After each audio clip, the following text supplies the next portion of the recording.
do'stlar. Bugun sizlar bilan geografiyadan qiziqarli o'yin-kulgularni taqdim etamiz. Bugun men sizlarga geografiya fanidan o'z bilimlaringizni tekshirib ko'rishga bir qancha testlarni taqdim etaman. Aniqrog'i, mamlakat va shaharlar to'g'risidagi bilimlaringizni sinab ko'ramiz. Agar tayyor bo'lsangiz, unda boshladik. Qani, ketdik. Birinchi savol. Dunyoda nechta davlat bor? 200 ga yaqin, taxminan 500 yoki 1000.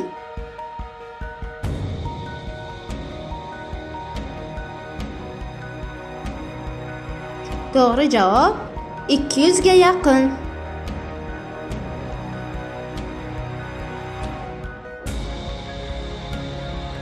Maydoni bo'yicha eng katta mamlakat bu AQSh, Xitoy yoki Rossiya?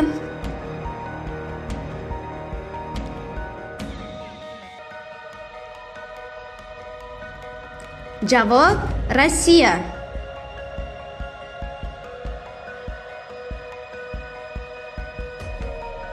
Yer yuzida eng tarixiy shahar qaysi? Erixon, Afina, Kerch. Vaqt ketdi.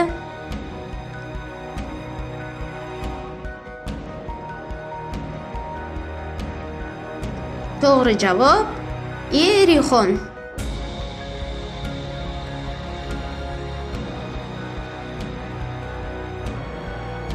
Vatikan deganda nimani tushunasiz?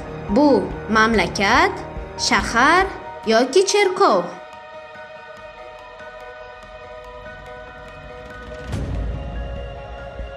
Bu savolimizda ikkita to'g'ri javob bor. Vatikan bu mamlakat va shahar hisoblanadi.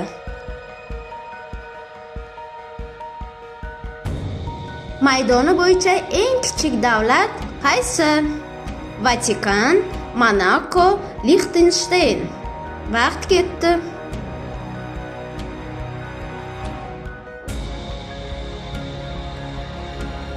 To'g'ri javob Vatikan.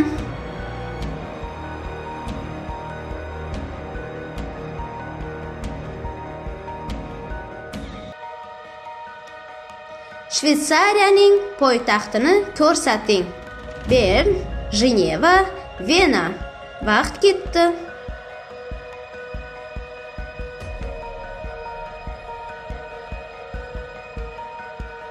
To'g'ri javob Bern. Janubiy Koreyaning poytaxtini ko'rsating. Pxenyan, Pekin, Seul.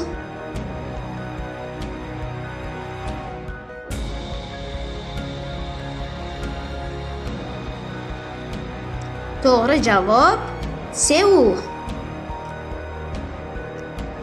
Argentinaning poytaxtini ko'rsating.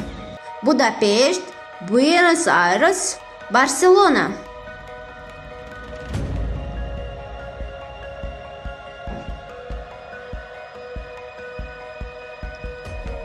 To'g'ri javob Buenos Aires. Yaponiyaning poytaxtini ko'rsating. Shanxay, Tokio, Fukushima. Vaqt ketdi.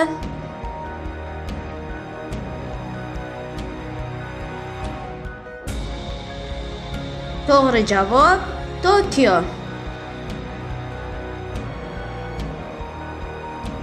Xitoyning poytaxtini ko'rsating. Pekin, Pusan, Nankin. Vaqt ketdi.